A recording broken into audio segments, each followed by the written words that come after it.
নমস্কার বন্ধুরা, আশা করি ভালো আছেন। আজ আমি বানাবো রুটির সবজি নিরামিষ। তো এটি রুটির সবজিটি খুবই সাধারণভাবে রান্না করব। তো চলুন দেখে নেবেন। মশলা ছাড়াই এই রুটির সবজিটি তৈরি করব। এর জন্য 2টি টমেটো নিয়েছি, আর 3টি বেগুন, 3টি আলু, আর 4টি কাঁচা লঙ্কা।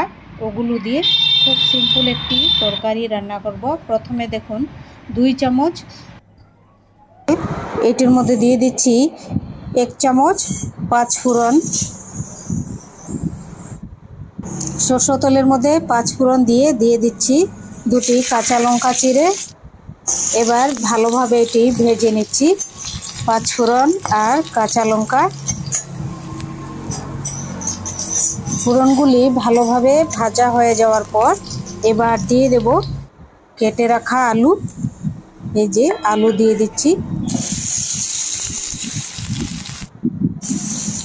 আলুর মধ্যে দিয়ে দিচ্ছি কেটে রাখা বেগুন। এখন হলুদ আর নুন দেব না, তাহলে সবজিটা বেশি ভেঙে যাবে, ভর্তা হয়ে যাবে। এর জন্যে পরে অনেকটা ভাজা হয়ে গেছে দেখুন। এখন অনেকটা 10 মিনিট ভাজা হওয়ার পর দিয়ে দিচ্ছি কেটে রাখা 2টি টমেটো। এখন আরও 3-4 মিনিট এটি ভালোভাবে এরকমভাবে ভেজে নেব। ভাজা হয়ে গেছে। এবার দিয়ে দিচ্ছি 1 চামচ নুন, 1 চামচ কাশ্মীরি লাল লঙ্কা পাউডার, আর হাফ চামচ হলুদ পাউডার। এবার আরও 10 মিনিট এরকমভাবে সবজিগুলো ভেজে নেব। 10 মিনিট হয়ে গেছে। এই যে দেখুন, খুব সুন্দর ভাঙেওনি, কিন্তু সেদ্ধ হয়ে গেছে। এবার দিয়ে দেব 3 চামচ পোস্ত বাটা, 2টি কাঁচা লঙ্কা বাটা এটির মধ্যে।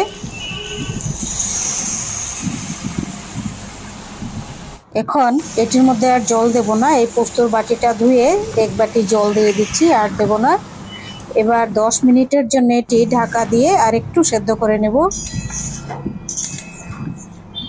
সেদ্ধ প্রায় হয়েই গেছে। আর 10 মিনিট হয়ে গেছে। দেখুন সম্পূর্ণ খুব সুন্দর সেদ্ধ হয়েছে। এরকমভাবে রুটির তরকারি বানিয়ে খেয়ে দেখবেন, অসাধারণ লাগবে। সেদ্ধ হয়ে গেছে সম্পূর্ণ।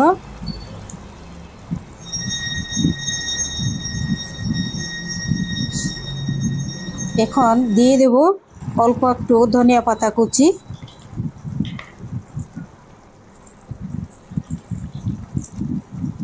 হয়ে গেছে, গ্যাসটি অফ করে দেব। এবার রুটির জন্য তরকারি তৈরি হয়ে গেছে, রুটির সাথে খাওয়ার। আপনাদের যদি রেসিপিটি ভালো লাগে, সাবস্ক্রাইব করবেন, লাইক করবেন, শেয়ার করবেন, কমেন্ট করে জানাবেন কেমন লেগেছে আপনাদের এই রেসিপিটি। বেশি সময় লাগে না, একদম অসাধারণ, কম সময়ের মধ্যে অসাধারণ এই তরকারিটি। আর খুব একটা মশলাও নয়, খুব বেশি তেলও দেইনি। 2 চামচ সরষের তেলের মধ্যে এই তরকারিটি রান্না হয়েছে। দেখুন খুব সুন্দর, খুব টেস্টি।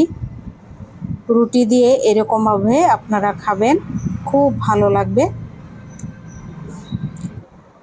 আর অনুগ্রহ করে আমার ভিডিওটি স্কিপ না করে সম্পূর্ণ ভিডিওটি দেখবেন, আর আমার পাশে থাকবেন সব সময় সবাই।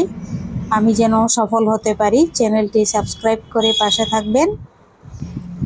লাইক কমেন্ট তো করবেন অনুগ্রহ করে। সবাই ভালো থাকবেন, সুস্থ থাকবেন।